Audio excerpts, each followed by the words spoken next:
At the White House in September 1993, a handshake to celebrate the signing of the first Oslo Accord and the prospect of peace between Israelis and Palestinians, including a deal on the status of Jerusalem.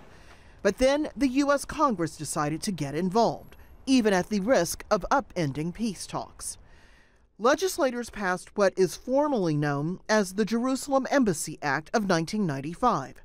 It requires Washington to move its embassy from Tel Aviv to Jerusalem. The penalty, a freeze in State Department spending. However, Congress also gave the White House the right to delay the move for 6 months on national security grounds. To date, that waiver has been invoked more than 20 times. People who want the embassy in Jerusalem say the law is simply a matter of respecting Israel's right to choose its own capital. That hasn't been the view from the White House for 50 years.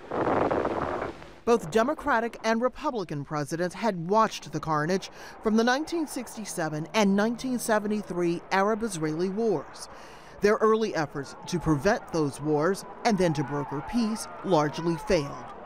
But despite their own affection for Israel, all of these men, from Lyndon Johnson and Richard Nixon to Bill Clinton, George Bush, and Barack Obama, ultimately agreed on two things.